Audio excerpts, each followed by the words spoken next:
Good evening, America, and you are watching Q News Tonight. Today on Q News Tonight, we have a very special breaking news on coronavirus.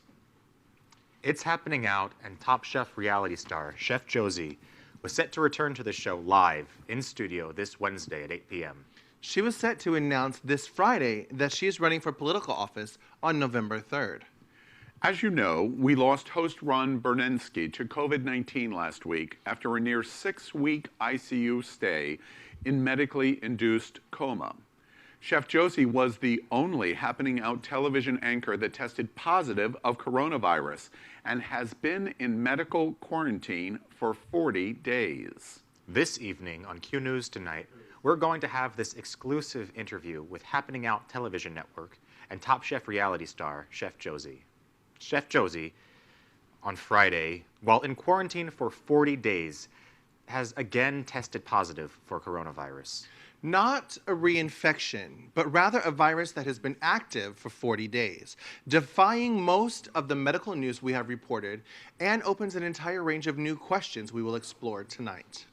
We also would like to welcome Dr. Howard Grossman, the former executive director of the American Academy of HIV Medicine, one of America's leading experts on HIV and a leading LGBTQ health advocate, and our expert on Thursday night's Q's Q&A, coronavirus and the LGBT community. Good evening, everyone. First, let's explore the new developments in the coronavirus pandemic that we have not heard reported before.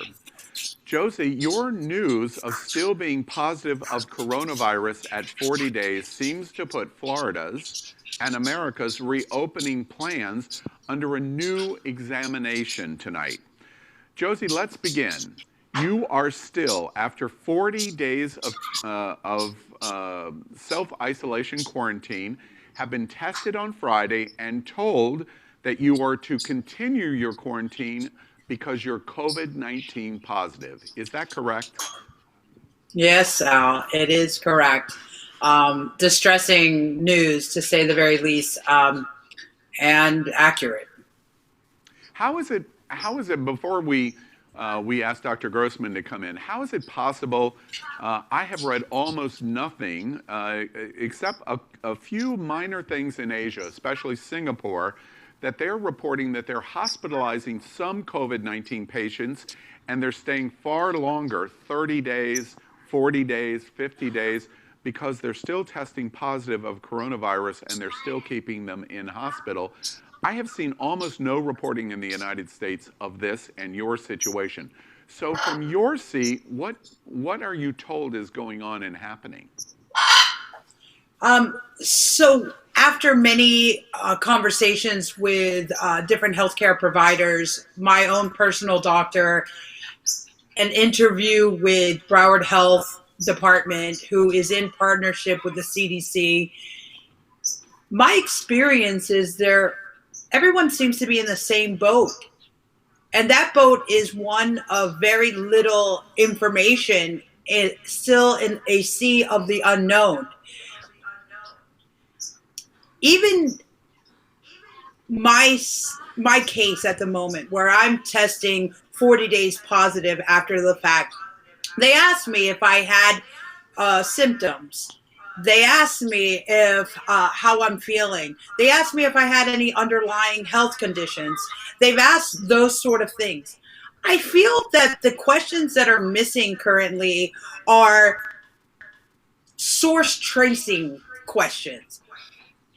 There should be in this interview a question about how I believe I even contracted the virus. There should be a recording of all symptoms that I experienced so far.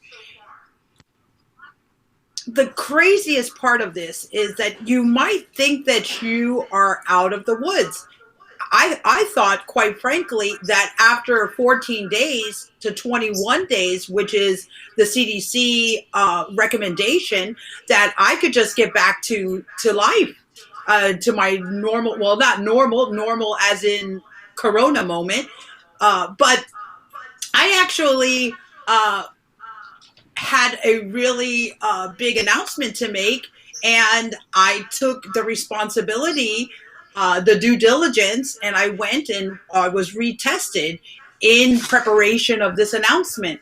Um, this news, to say the very least, is distressing. And the news that you were going to do is that you were going to run for political office here in South Florida. Correct. Or you had intention. There is an intent to do that. Correct. I have an intention Yeah. to run for public office in the city of Wilton Manors. Okay. And when you were tested on Friday and they told you you needed to quarantine again for 14 days because you could spread the coronavirus, they understood that you had had the test 40 days ago, and they advised, okay, now you're in quarantine, you continue your quarantine for another 14 days because you can affect other people. Correct? Yes. So what they said exactly was basically that I should continue my quarantine. 7 days was the initial conversation we had, and then after I continued to dig a little deeper, I said, 7 days? Are you sure? It doesn't. That doesn't seem accurate, but okay, 7 days. And does that mean that I'm quarantined in my house for 7 more days? I'd like to see my family, is basically what I said. They said that I could possibly, potentially be contagious. They don't know. So to me, testing positive for COVID is also okay. So what we need a test that's going to give us more information, not just determining whether or not we're positive. And you mentioned your family. You have been in quarantine for 40 days with your wife, Marcy, and your mother. They were all, originally, when we had this situation, likely you were infected, we suspect, from It's Happening Out and Ron's infection, and we know the outcome there. Your wife, Marcy, and your mother were tested at the same time as you 4 days ago. You tested positive, they tested negative. On Friday, you retested, and so did they, and you've tested positive, and Marcy, your wife, has tested negative, and your mother has again tested negative. And Yes. they have been in close contact in your house over the last 40 days. Correct? I mean, and as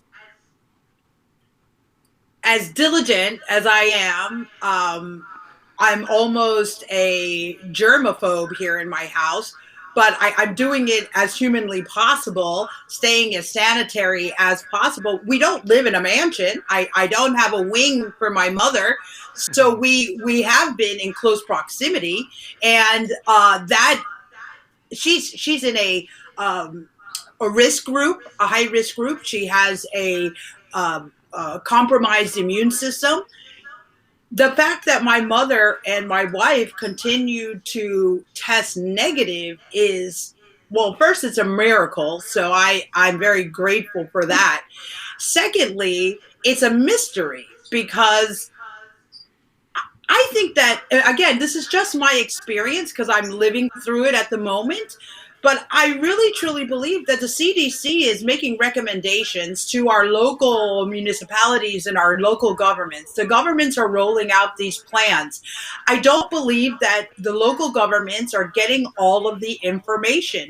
I think there is more information that is not being shared to the general public. And I believe that the general public deserves to have all the information, especially when we're considering at this moment to reopen the economy.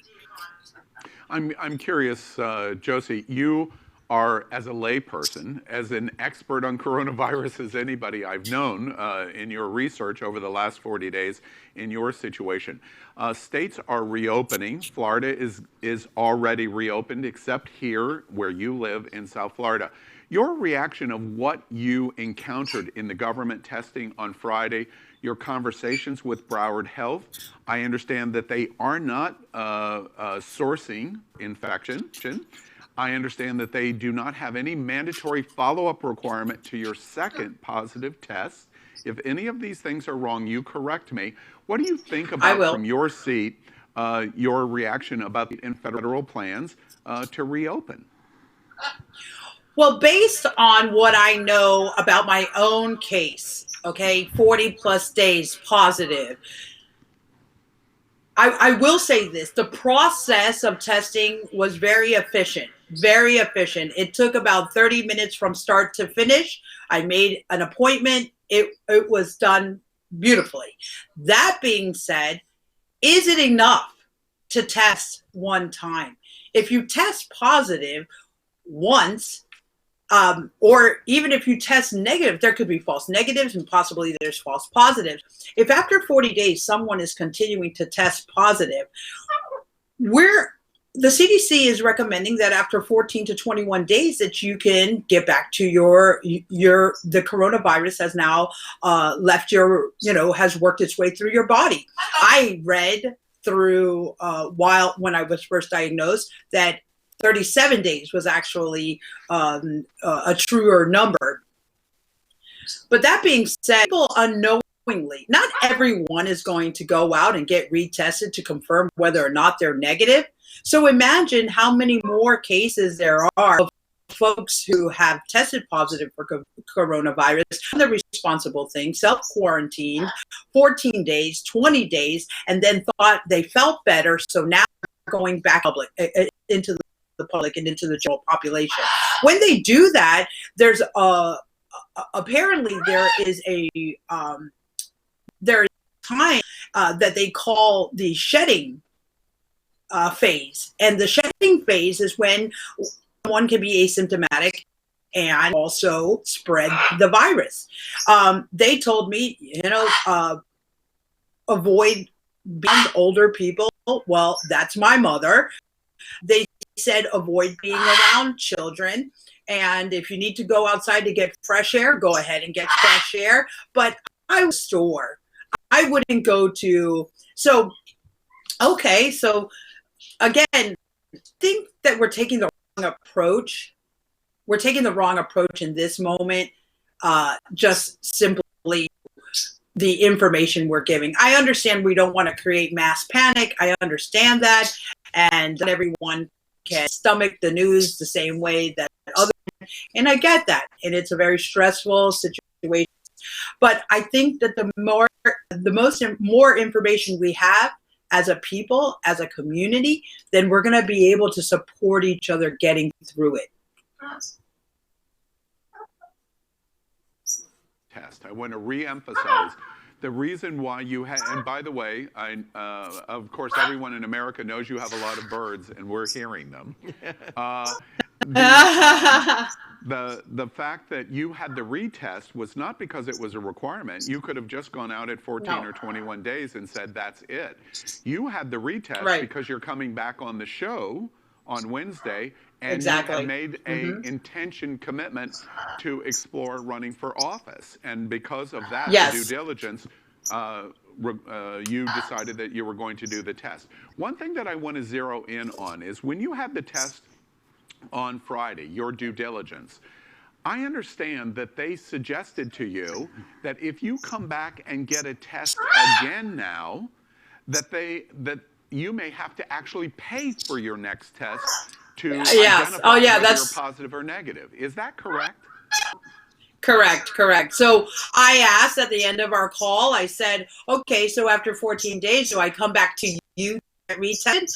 And they said, well, actually, I don't know if you're going to be able to do that because you may not for free. You may not be able to do that for free.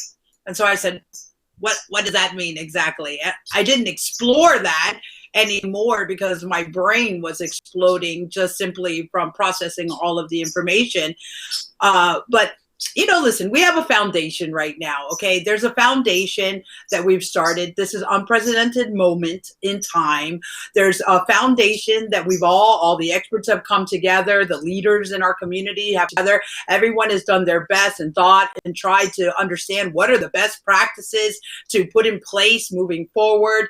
That being said, it's time to reevaluate our protocols. It's time to reevaluate our systems that we have in place, and we have to start to just evaluate whether or not what's working, what's not working, and what do we get to add next. Just like the plan to reopen, there's a phase, right? We're phasing through our systems, right? Phase 1, phase 2, phase 3. Well, the same thing with this. We need to have these types of structures in place, and we have to keep coming back and revisiting. Since the information is changing, since the data is changing, since every single day we're learning more about this virus, things that we did not know before, we have to have better systems in place to keep this information organized, and we have to have someone who's going to lead us down the right path to get to the end. The point that you've just made, you have the due diligence and also told that you may have to pay $150, whatever it costs, for the next test Right. to prove you are negative. Don't you think most people's reaction would be, okay, well, I'm not going to be tested then? Yeah. Sure. Yeah, I mean, if we're talking about people who are out of work for now almost 60 days. We're talking about people here in South Florida who haven't even heard from the unemployment office and are having troubles. I mean, the system apparently shut down, so there's no more money in this moment. When we think about this, people are hurting right now. People are in need. The idea that we are not looking to eradicate, there has to be the commitment to eradicate the virus, period. And in order to eradicate it, the testing has to be free. We have to ensure that people are testing negative. But I mean, not to get into a very crazy spiral here, but let's just talk about this for a minute. Right before Governor DeSantis gave a press conference and said that we were going to start reopening, sat in the White House with Donald Trump and started to talk about reopening South Florida. We had a few days later confirmed 500 new cases of COVID-19 here in South Florida. 500 cases, guys. Let's just think about that. I don't know about you, but my family is rather large. I have 10 members in my family, just 10 members in my family, at the very least 10 members. So if I multiply each person who was infected with COVID-19, and we think about it in that way, we're talking about 5,000 new cases that are quite possibly floating around in our population here just in South Florida. I'm not trying to be a fear monger. That means that they don't know that they have it and it's spreading it. Yeah, exactly. Napoleon, you were going to ask? Yeah, I mean, it's easy to say all of these things, and I think we do get the point that our government is failing at getting people not just the help that they need, but the information that they need. But a lot of what is stated contrary, especially online, is that we need to reopen our economy. You said it yourself. But you're also speaking not just as somebody that's infected and has somebody that is high vulnerability living with you, but you're a business owner. You own a small business, and you can say all of that because you care about people and people's lives. Isn't that correct? Oh, yes, it is. And let me tell you something. I also had planned to reopen the restaurant so that we could start offering takeout. Okay. Throw my hat in the ring and do my best to rebound from this crisis and support my team in getting back into supporting our economy, right? Because of my original testing and the 30 days, we've been closed. So this is also delaying the reopening of my business. And trust me, opening my business is one of my priorities. That being said, the health of my potential clientele is also the health. The health of my team is also my priority. We really have to question ourselves in this moment, and We have to be in this together. This is something that and without jumping off topic, but this is the moment when we get to be creative. Hold it just a minute, because that soundbite that you just delivered, let me be able to fold back in the health perspective. Dr. Grossman has been very patient here. Welcome to Q News Tonight. First observations in terms of her being told at 40 days she's infectious, should quarantine again, no follow-up, may have to pay for the test, limited information, limited explanation. As a medical professional, what do you think about what we're hearing here from Josie? Well, this is what I spend my whole day doing at work. And I mean, first I have to say hello to Josie. And you run what I think is the best restaurant in Wilton Manors in Fort Lauderdale. It's one of my favorite places. And you and Marcy create a home there that is just amazing. And we need to get you back. But, so I want to ask a question first. You said that the whole process here took 30 minutes. So I'm assuming that they did they do a nasal swab? Nasal. Yes. Mm-hmm. Okay, a nasal but swab. in order to do 30 minutes, it had to be the Abbott test. And the Abbott test doesn't actually check for the whole virus. It checks for No.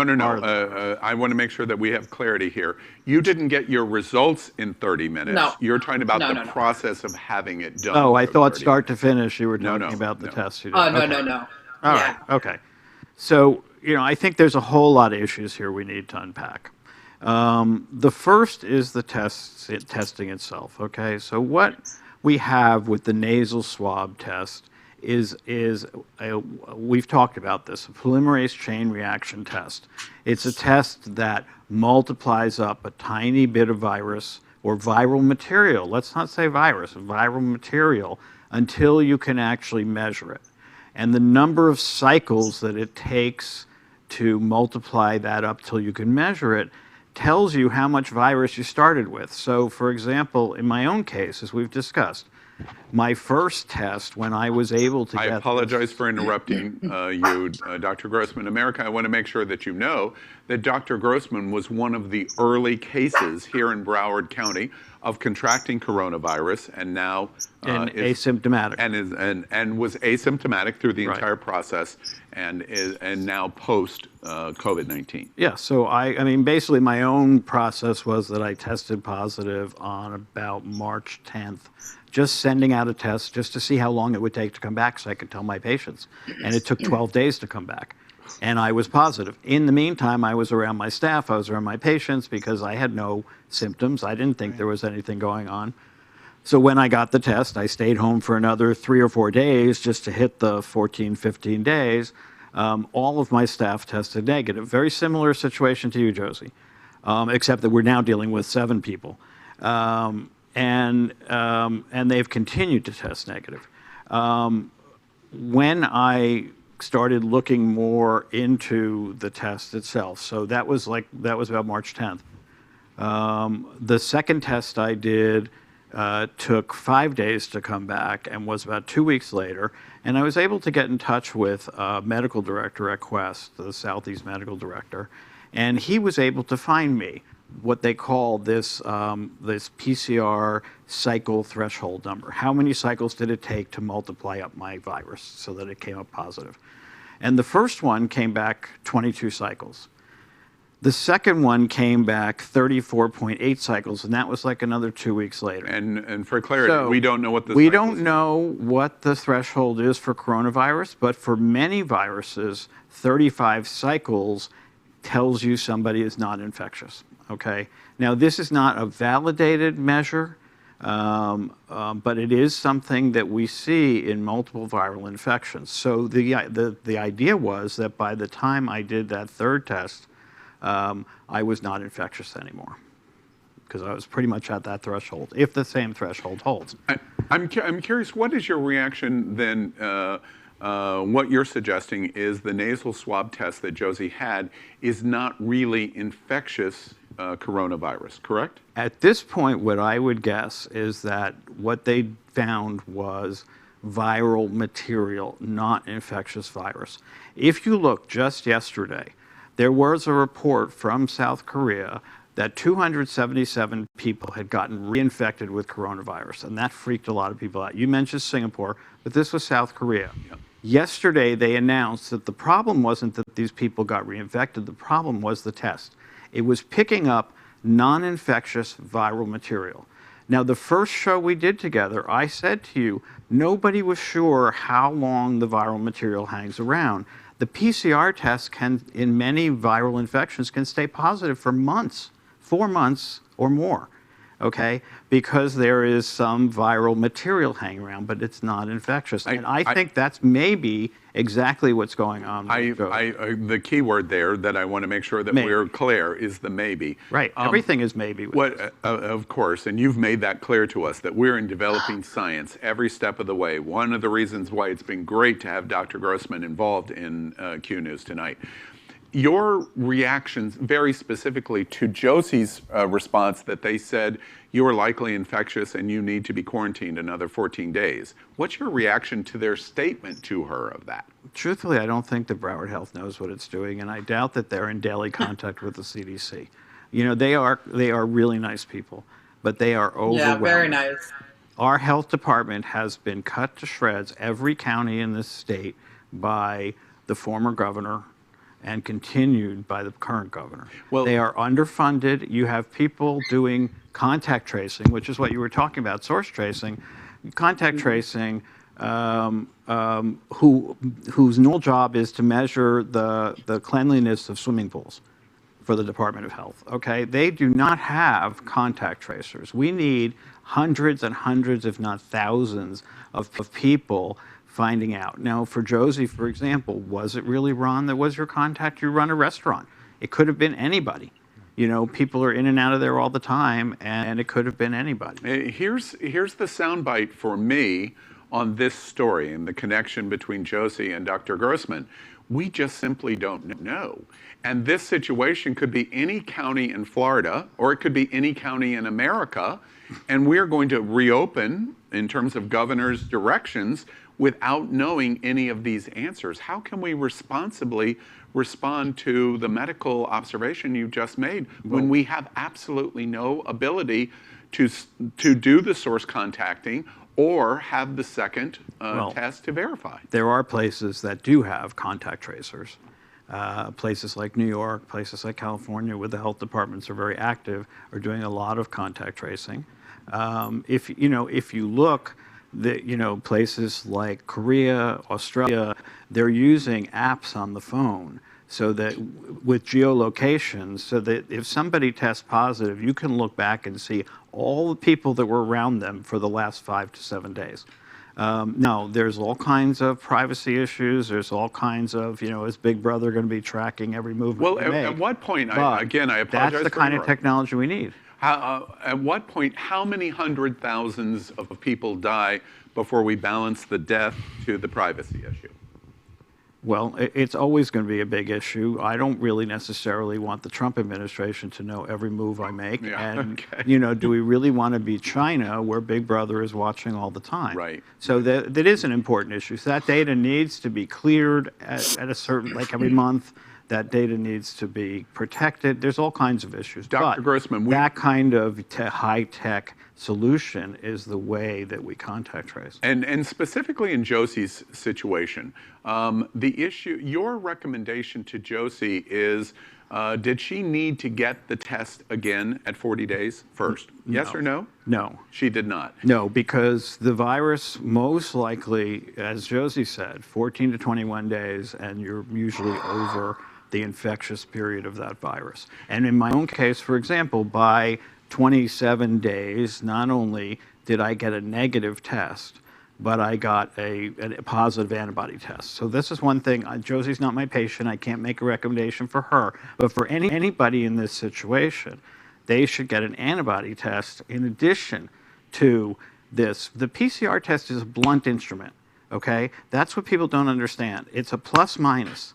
Okay, there's viral material, there's no viral material. Now, lots of people with HIV get viral load tests these days, and all of a sudden, a couple of years ago, people who were less than 20 undetectable suddenly became less than 20 detectable.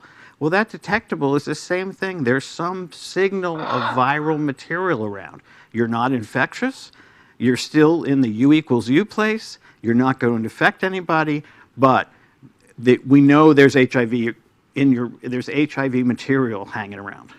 I want to make sure we're all clear. America's clear on what you just said. The issue, like in Josie's situation, is that you think after 14 days, 21 days at the outset, or at the end of process, that very likely she is not able to infect someone else to the best of the information that we have available now. I think that that's most likely. And if you look at the Korean data that was released just yesterday, those 277 patients were not reinfected and they were not infectious. But the test still came back positive, which was why they originally thought, oh, this is reinfection. Dr. Grossman, other issues related to what you hear on Josie's story that you think are important in terms of recommendations of people who have tested positive, they're sitting in quarantine. What is your recommendation of what they do next? What should they do? I don't think it's a bad idea to get retested if you can. And as in my case, there is a progression. Most people will not have access. As I said, this is not validated, this PCR threshold number, cycle number. But I think it may be, it's something that people definitely should study. My big question is, why don't we have a viral load test like we do with HIV? Would a viral load test help us to determine if there's some cutoff where you have actual virus that's not infectious? But again, I think people need to understand what this PCR test does. This is part of why they were recommending it only for people who were sick, because it was to help with the differential diagnosis. Do you have COVID-19? Or is this a heart attack or regular pneumonia or something else if you tested negative? They keep telling people, don't get tested if you don't have symptoms, and this is exactly why. Because you can get these very confusing results. And to that point very specifically, let's try to literally land the plane of this conversation for Josie. From a medical standpoint, how can we accomplish more clarity to our viewers in terms of this situation? Because Josie is notable. She's famous. She is a personality on an internet television show. She has access to testing long before anyone had testing possibility, and she has access to an HIV, a renowned HIV specialist like you.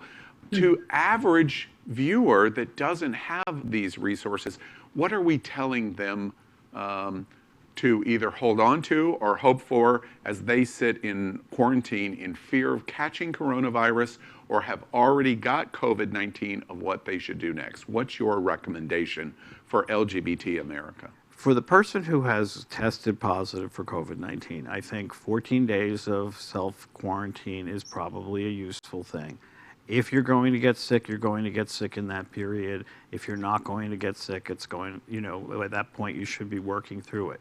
The 7-day recommendation that Josie was given, I'm guessing, comes from what we tell essential healthcare workers who've tested positive, that they can go back to work if they have no symptoms for 7 days wearing a mask, and that after 14 days they don't need to wear a mask anymore. But that was because of essential workers that we needed to get back to work as quickly as possible. So my guess is that the health department person was just guessing and said, do at least 7 days. To that point, my final question for Dr. Grossman, and then Josie, we want to finish with you.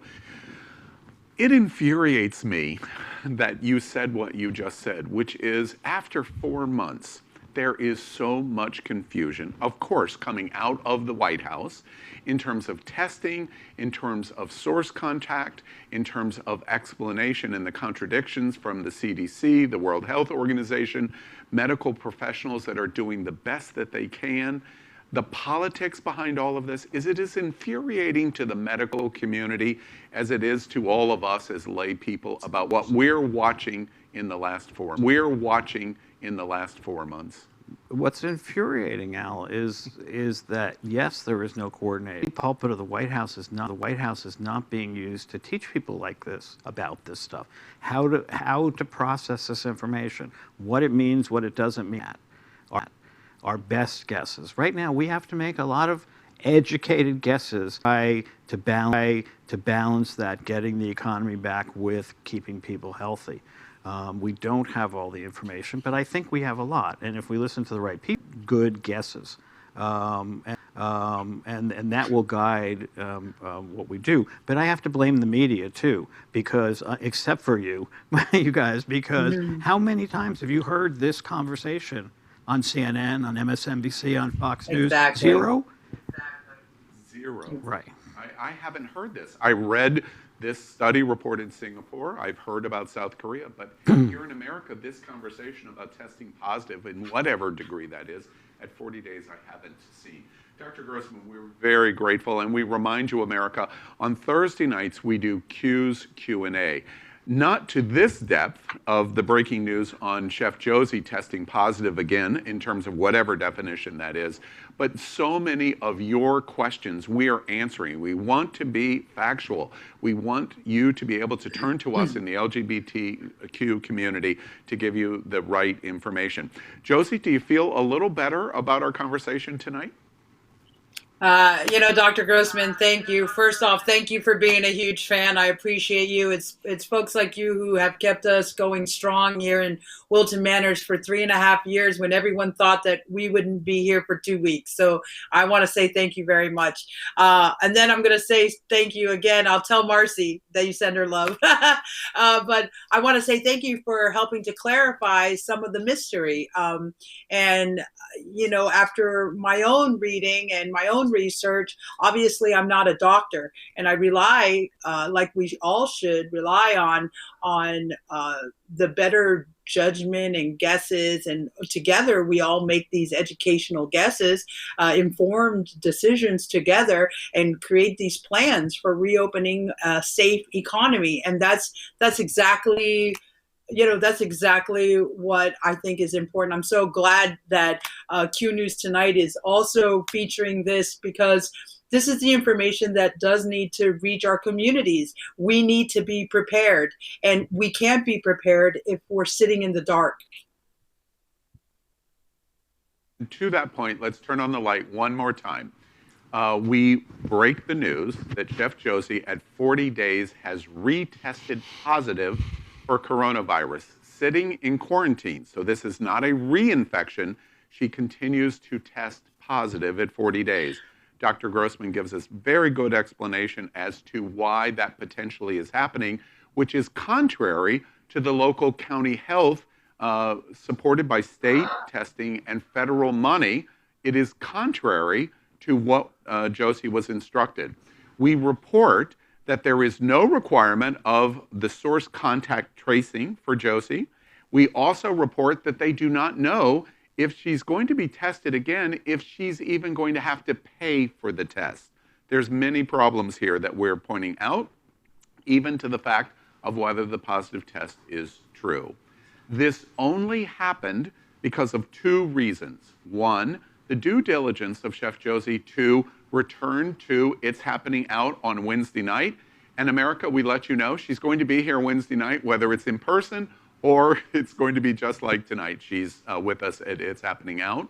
And second, her impending intent to run for political office. On either one of those points, Josie, I want to give you the final word. Anything you want to say? Just stay tuned. Keep your ears open. My commitment is to being an open book and sharing everything I know with my community, with my family, with my friends and our viewers. Well, as you know, America, Napoleon and Misty and I are ultimately anchor reporters here at Q News Tonight. So we have an obligation to ask Josie over and over again, what are those plans you keep talking about? We just heard, to be announced, and it is coming. Josie, thank you very much for being with us at Q News Tonight. This was a complicated and long story that we had to unpeel. Dr. Grossman, also, thank you very much. You've helped us all in terms of understanding what is going on with Josie in testing positive a second time after 40 days. Thank you to both of you. Well, again, America, this is Tuesday night, and you are watching Q News Tonight. We are going to tell so many of your stories tonight, all coming up next.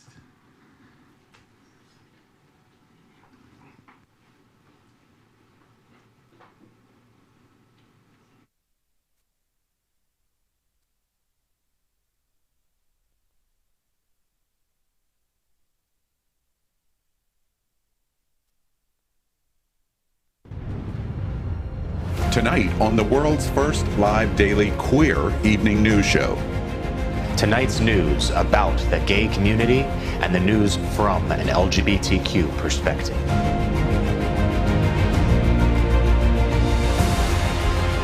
Are our gay stories important to you? In headlines, politics, entertainment, gay culture, travel, religion, and more.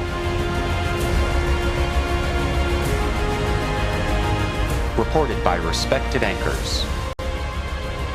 Out of the closet and into the headlines on Q News Tonight.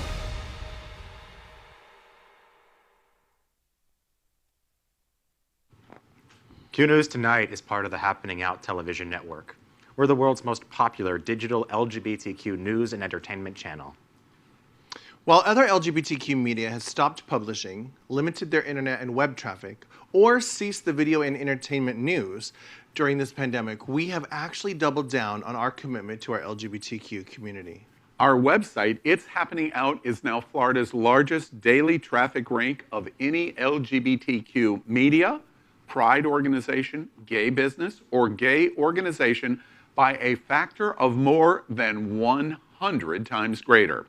In fact, as of today, May 5th, our website has grown in Alexa daily web traffic visits to a ranking of 11,739, and that is in all websites in the world. That's out of 900 million websites. We're committed to you, and we thank you for your support.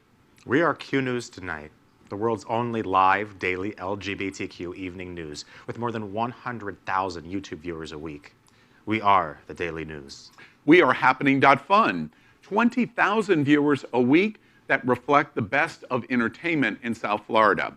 And we're big supporters of the Sunshine Cathedral here in Fort Lauderdale, South Florida, and we help support their Sunday church broadcast at 10:30 a.m. every Sunday, and it's become the largest LGBT Sunday church service in the world.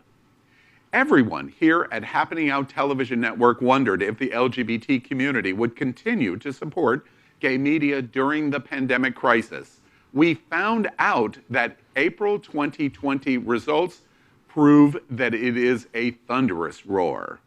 More than 514,000 watched our LGBTQ shows in YouTube TV, and more than 1,719,000 watched our LGBTQ shows on Facebook TV. Combined with one of the most visits of any LGBTQ website in the world, we are now the #1 LGBTQ media platform on the planet, touching more of our LGBTQ community than anyone else. Thank you for your growing support. So let's tonight catch up on all the news surrounding COVID-19 with our Quarantine Quickies. The first story tonight in Quarantine Quickies is how we always start, the quarantine coronavirus facts for Tuesday, May 5th, 2020. We report tonight first cases. We are now extrapolating on the U.S. Census population projection percentage that is accepted of what makes up the LGBTQ community in the general population to report LGBTQ cases in the United States now total 85,000. World cases are 3.6 plus million, and in the United States we've crossed 1.2 million. Remember, the United States is only 4.4% of the world's population, and we are now 33% of the world's cases, a slight lower percentage as of today. In deaths, in the LGBTQ community in the United States, there's more than 4,900, worldwide 255,000, And in the United States, we crossed 70,000 deaths.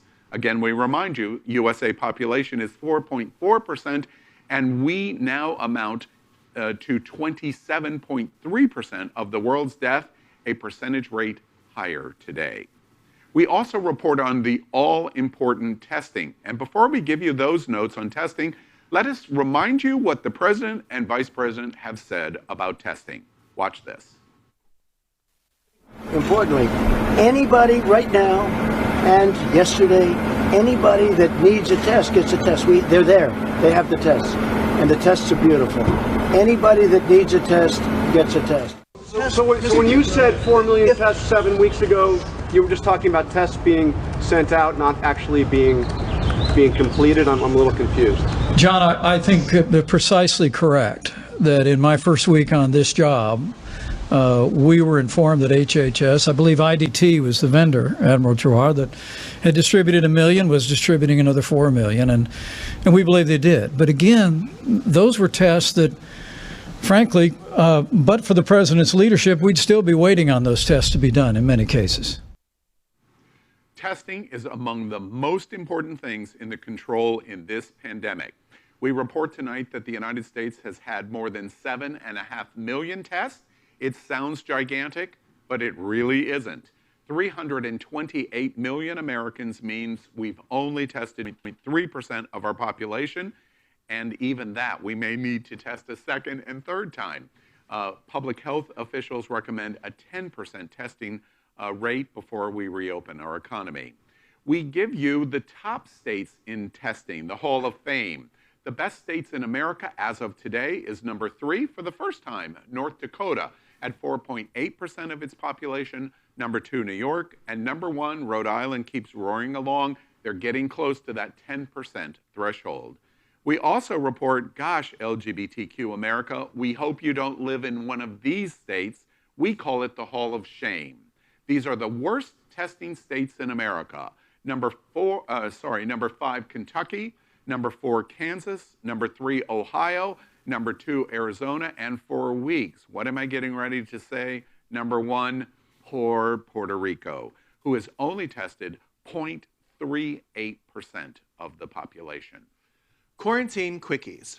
President Trump calls CDC numbers fake news.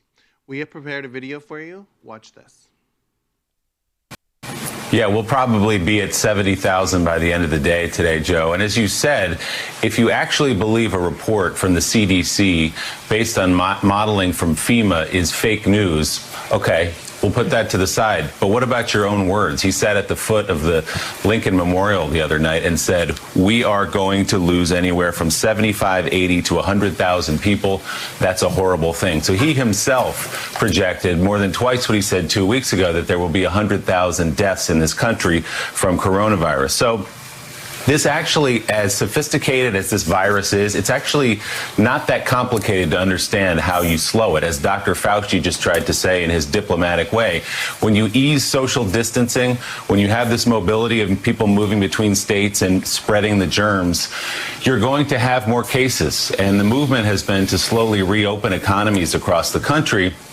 We understand why. We understand why everyone wants to get back to work. We understand why small businesses are hurting. But as Dr. Fauci himself just said, if you ease up on social distancing, you're going to have an explosion of cases. And that was the warning that we got yesterday from this, again, internal document put together by the CDC based on FEMA modeling, and then the public model as well, showing you're going to exceed 100,000 deaths from coronavirus. The CDC now estimates by June 1st, 3,000 deaths a day. That's 9/11 every single day. The sharp increases in the two models are tied to relaxed social distancing and increased mobility in the U.S. States across our country, including Florida, Colorado, Indiana, Nebraska, and South Carolina, have eased their restrictions in an attempt to revive a sputtering economy and calm relentless and restless residents.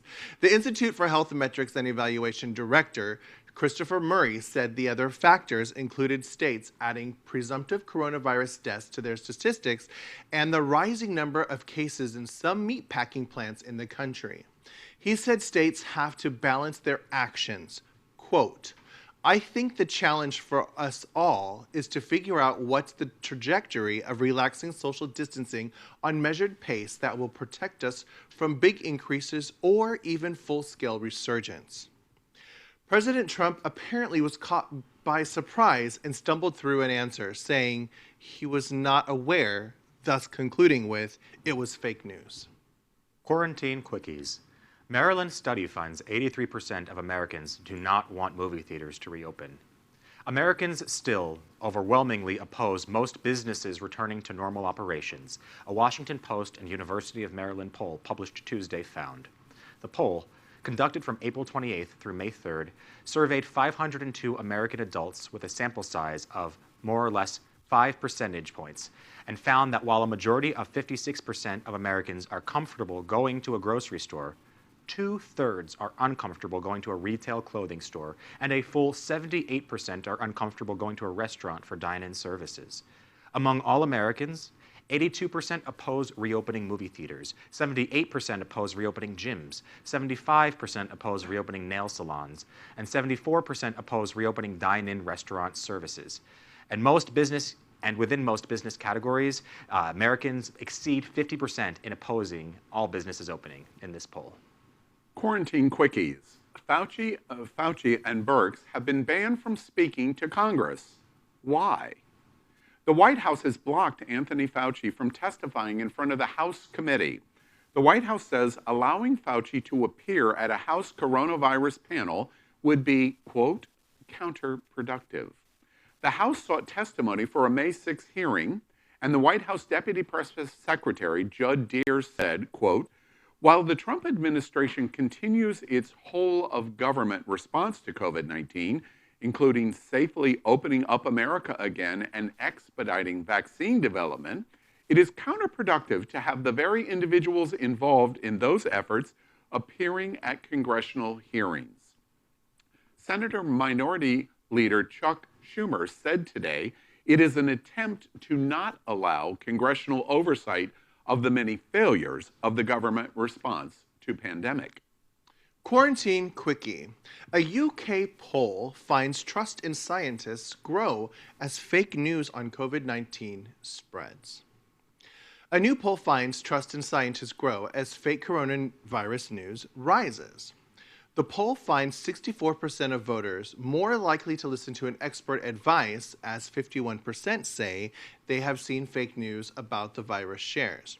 An opinion poll by the Open Knowledge Foundation, an open data company group, found 64% of voters were now more likely to listen to an expert's advice from scientists and researchers and less likely from the government, with only 5% saying they were less likely to do so. The Survation poll also found 51% of the population had seen fake news about the coronavirus, including discredited claims that COVID-19 was linked to 5G mobile phone masts on social media sites such as Facebook, Twitter, or even Instagram. We'd like to thank our set designer, Concepto Modern Living, here in Fort Lauderdale, for making this set in the Living Museum possible. Tonight, we are broadcasting from our studio set in the middle of the World AIDS Museum and Education Center. This museum is in Wilton Manors and Fort Lauderdale, Florida. We joke that we're coming from the gayest place on planet Earth. You love doing that. It's a little flair. We queue up the USA Tonight to report Trump at the Lincoln Memorial. We've prepared a little package. Watch this.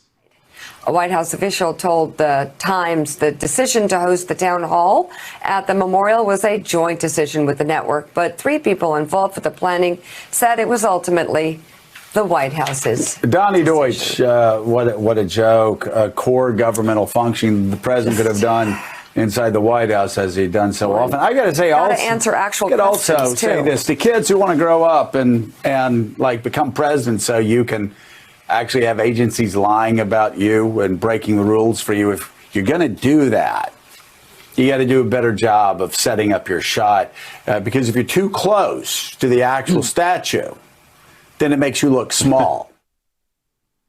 On Sunday, Trump held his Fox News town hall at the Lincoln Memorial. This required a cabinet-level secretary to provide authorization. At first, despite closure and protocol rules against this, the town hall was first approved to be in front of the Lincoln Memorial. This was later changed to frame his town hall in front of the Lincoln statue. Fox, politics, Lincoln, coronavirus. What's this all about? It's about politics. No question about it. It required special permission to do this, to open the Lincoln Memorial, because all of our sites are closed. The president specifically wanted to do it for Fox News because he knew what he was going to get out of Fox News on Sunday, and he wanted to be framed in front of the Lincoln Memorial first, and then the Lincoln statue, to create an image that he was Lincoln-esque, a Civil War hero that now is a hero in COVID-19. Ridiculous, but it's about politics. He was saying and continued to say, nobody was treated worse than me, even Lincoln. And my favorite thing that I saw on social media this whole weekend was, I wish that you were as cultured as Lincoln. Maybe you should go to the theater. How do you spell drama? D-R-A-M-A. Right. First of all, the set is spectacular. Production, good on you. But also being compared to an iconic and one of my favorite presidents in all of our history. I wonder what he would do if he realized that doctor, I'm thinking of Dr. Grossman for some reason, our former president had 3 ex-boyfriends, and the love of his life was Joshua Speed. With all his gay rumored history, I wonder if Donald Trump would still want to sit in front of him. Yeah, it's interesting to me that Donald Trump talks about Lincoln, who saved the Union, and compares himself to that when our current president is destroying America in his response, management, and organization to the greatest health crisis of our lifetimes. It's just incredible to me. We queue up religion tonight, reporting that the religious right has targeted new dad, Anderson Cooper, with homophobic attacks. The religious right is targeting new dad, Anderson Cooper, with these anti-gay attacks, saying, quote, "It is love that compels me to do this." A prominent evangelical leader has accused the gay journalist of ripping the child from its mother for his own selfish desires. The CNN anchor Anderson Cooper announced the birth of his son last week, showing off photos of himself and the newborn on his show. The gay journalist beamed as he told the audience about his then 3-day-old baby. Quote, "As a gay kid, I never thought it would be possible to have a child, and I'm grateful for all those who paved the way, and for the doctors and nurses and everyone involved in my son's birth," Cooper said on air. This is a quote, by the way, I'm sorry, a quote. "A boy deserves his mother. Yet, if I understand your plan correctly, your son will not be raised together by her and by you.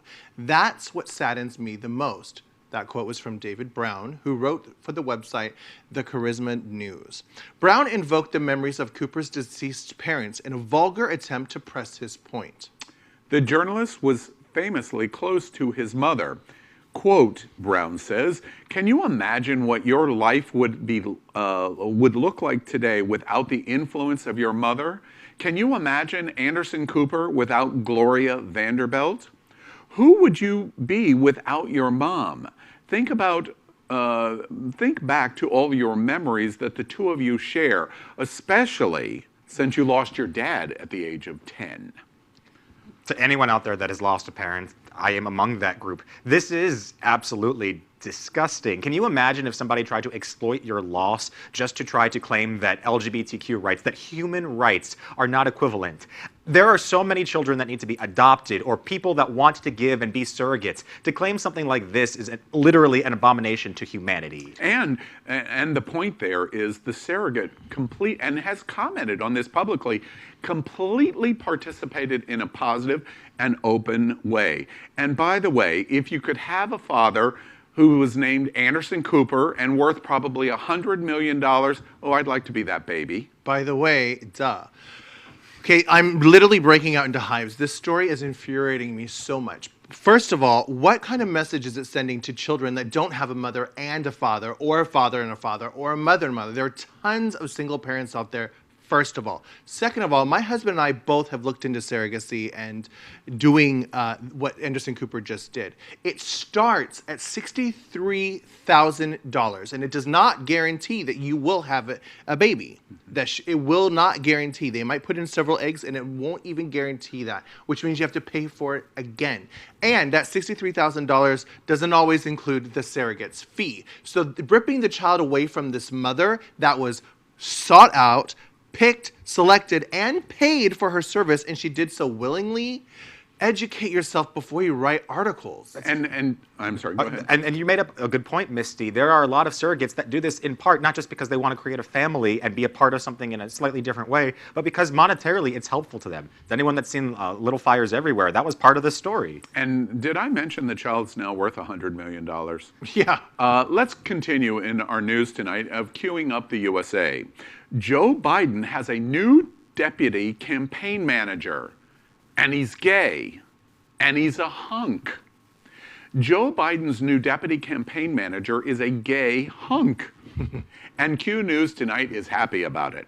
The 45-year-old has just been named deputy campaign manager for Joe Biden's 2020 presidential campaign. Gifford previously served as the U.S. ambassador to Denmark during President Obama's second term and was one of 7 openly gay ambassadors who served under the Obama administration. Our friends at the gay media Washington Blade report. As deputy campaign manager focused on finance, external outreach, and coalition building, Gifford is charged with focusing on the intersections between finance, policy, and political work, and occasionally serving as a Biden spokesperson. Before his ambassadorship, Gifford raised millions of dollars as a campaign fundraiser for Obama's 2008 and 2012 presidential campaigns. He also served as finance chair for the Democratic National Committee and was staffer on John Kerry's 2004 presidential campaign. Gifford will start his new job with Biden on Monday. Yay, yay. What a great start this is. Joe Biden, as presidential candidate, says the gay community should have a prominent place right from the very beginning. What an awesome sign for the next 8 years. And for all of those people that are Bernie or bust, he actually declined working with Hillary Clinton in 2008 with her campaign and took the same job with Obama in that same year. So if you want to go pure Bernie and anti-Hillary for whatever reason, Biden is your person to do that because of him, if nothing else. This is music to my ears. I'm super happy that this story is here. I'm super happy this is happening. And I'm super happy that Joe Biden is putting his money where his mouth is. It's so easy to say, I'm for this community, I'm for this community, I'm for this community, and not hire people from this community. Me personally, after being religiously abused for many years, I was seeking a church, a home church here in South Florida. I went to 14 open and affirming LGBTQ churches. And I asked them, how many marginalized communities, how many people of color do you have in leadership, and how many LGBTQ people in leadership? You'd be shocked at how many open and affirming gay churches don't even employ, not even as a praise and worship leader, a gay person. So this rings in my spirit. Thank you for hiring a gay person. I love your social activism. Does that make me shallow to say one more time, I think he's hot as all get out? Oh yeah, he's hot too. And he has pics of all those polar puppies on his Instagram. Check it out. I mean, he's a reality TV star. He won a Danish Emmy. He's an actor. He's an improv Copenhagen guy. He's my role model. Back down, Napoleon, back down. Bark. We end tonight's broadcast with the big finish. Short story mentions of the LGBTQ news and news with a gay perspective. So here we go. Q News tonight's The Big Finish. The Big Finish, story number 1.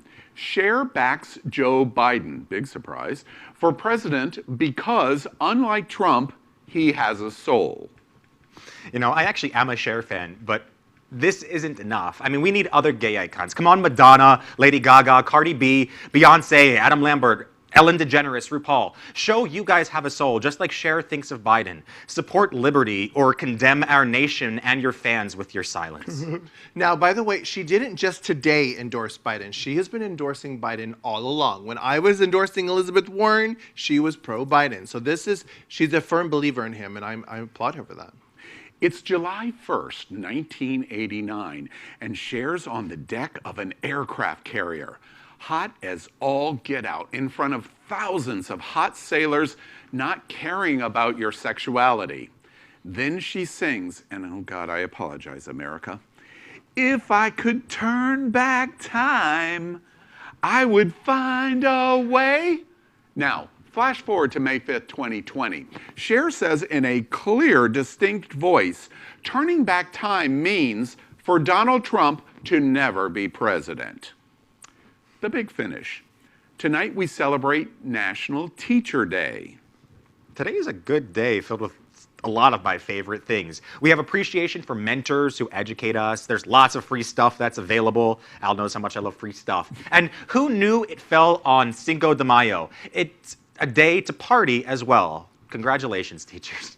You know, our children are our future. I firmly believe Whitney Houston in those lyrics. But also, the teachers are the ones that shape our future. They have a very strict responsibility. And even in this COVID-19 pandemic, they had to shift gears and work harder. Can you imagine having 12 students in your class all on Zoom and picking their nose and playing with whatever? I don't know how they're doing it, but thank you, and we applaud you. Jan, America, I'm very sad that Napoleon and Misty didn't take the opportunity to sing there like I did. What song are you singing? I already did. I sang Cher. We all blocked that out, apparently.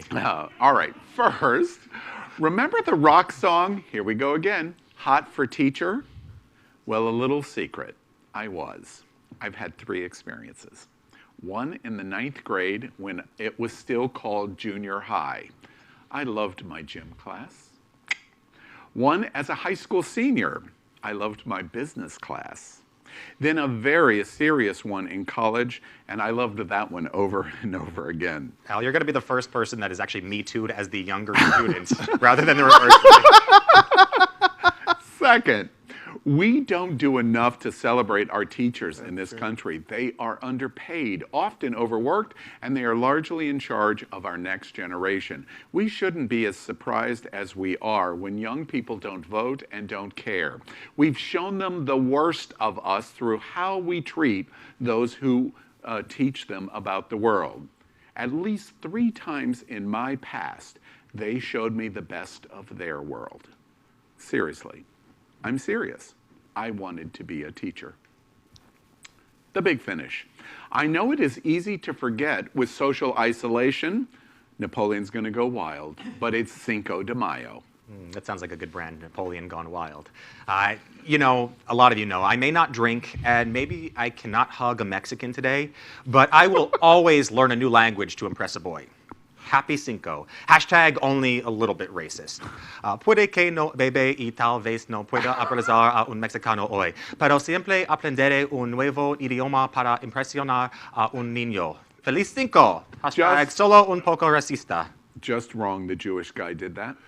Necesiten más grande, and you need to finish it with that. By the way, this was not, this holiday is not really celebrated in Mexico like it should have been. It was created not for their Mexican freedom like our 4th of July, but it is to celebrate a war where they were not expected to win, but was able to overcome with amazing odds.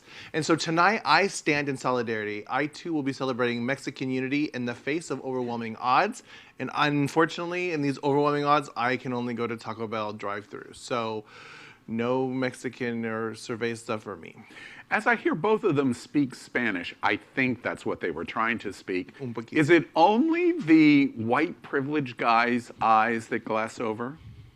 Cinco de Mayo, or as we call it in the LGBTQ community, the 55th excuse in 2020 alone to get drunk this year. The big finish, no context Tuesday. Strange story. Judi Dench tears into her gender-flipped Cats the movie role with a sweary rant where she says, "It was like having 5 foxes fucking on my back." We all know what that's like. Dame Judi Dench hasn't seen the full film of Cats and hoped the version would make her look elegant. This reminds me of my good friend, Mr. Ferguson. She went on to say she looked like, quote, a great big orange bruiser, a battered, mangy old cat. Also like my friend. So Al, my friend, what does it mean that there was a butthole version of this show that was actually a real version of this that exists? So I have never seen this movie, but I have seen the on-stage production many times, including on cruises and theaters throughout this country. In the Broadway version and on stage, it's Old Deuteronomy. But in the movie, she joked it was Trans Deuteronomy. Yes, she jokingly called it Trans Deuteronomy because it's a male role played by her. Joke or not, visibility matters. I saw the Broadway play many years ago, and given the most interesting thing I heard about this latest Cats movie incarnation is the fact that they digitally edited out their buttholes. I am just going to assume that Dame Judi Dench lost her mind on set and is still traumatized over it. The big finish. Happy 36th birthday to Napoleon's Superman, Henry Cavill. Let's just take a moment and appreciate it for just a moment. Okay. Dude. I'm not embarrassed to admit this, but I didn't always believe in a higher power. But now I can tell you for sure, I do. And I didn't know God had an age, but it's 36. Happy birthday, my beautiful man. God has an age, okay. By the way, I'm also a big fan. Cavill Yeah. Okay. I chose to ignore It can that. take a while to develop that relationship with your higher power. I too am a big fan of Henry's. I think he's amazing. And I think it's awesome that he was able to break through that Superman stereotype where once you're cast as Superman, you can never be cast as anything else. And he's the Witcher. I hate guys with long hair, and I don't really like blondes, no offense. But he's a hot Witcher. Yes. In honor of Cavill's birthday, I have come up with my own list of the best Superman. Number 1 is Christopher Reeve from the iconic films. Number 2 is Dean Cain from Lois and Clark. He turned into a nutcase later, but damn did he look good in the 90s. Number 3 is Tom Welling from Smallville. And let me clue you in. The only thing small about him was the TV he was on. Number 4 is the glorious Channing Tatum from the Lego Batman movie. And wait, hold on here. Let me go through some notes here. No, not on page 2. Not on page 3. Not on page 4. Ah, here we are. Last and least. Henry Cavill. Wow, shade. What a bitter Betty. The only way to save his performance is if they got Ariana Grande to play Lois, Napoleon's all-time favorite singer. All right, just kidding, of course, giving Napoleon a hard time. But Cavill is way better in Netflix The Witcher. And don't tell Mr. Plays, but good Lord, Henry, you are so very hot. And happy birthday. The big finish. On this day in 1965, first large-scale U.S. Army's ground units arrive in South Vietnam. It's the 45th anniversary of the 12-Year War. I think Vietnamese Americans may have it the best, quite honestly, at least in Little Saigon. It's located in Seattle, which is one of the only cities I know to actually prepare well for Corona. So nothing is as big of a fuck you as survival. And that's why I expect Al to live forever. Sunlight and high noon, joined by the gods of fortune. Love that bird. I don't like that war, but I like Miss Saigon. Absolutely. We didn't yet know the horrors and radical, I love that, by the way. It's good. We didn't yet know the horrors and radical social change that Vietnam would bring to our country, much like we don't know what COVID-19 will do to our country in the end. What I do know is we are led by people who seemingly are against all forms of leadership. We now have over 70,000 dead Americans. Some projections say we will be as high as 200,000 in the summer. And yet there are governors reopening their states. There are people who will march in capitals and call this a hoax. It's 2020. But we are in 1965 America. We are watching the news every day, hearing about a brewing conflict in Vietnam. Will we in the LGBT community repeat our mistakes of the past, or will we do something about it? That history book has yet to be written, but I implore all of you to watch closely what your local leaders, your governor, and of course your president do in the coming months. The lessons of Vietnam will likely tell you everything you need to know.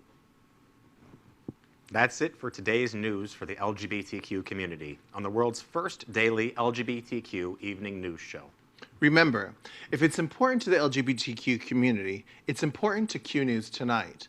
But you must help us. Click subscribe on YouTube and please share this news. We are literally out of the closet and into the headlines. This is the only source of live LGBTQ news in the entire world. Your community needs your support.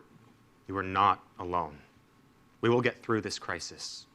We are here with you, and this is Q News Tonight. So thank you for joining us. I'm Al Ferguson, and on behalf of my co-host, Misty Eyes, and anchor Napoleon Plays, we'll see you tomorrow night at 7 p.m.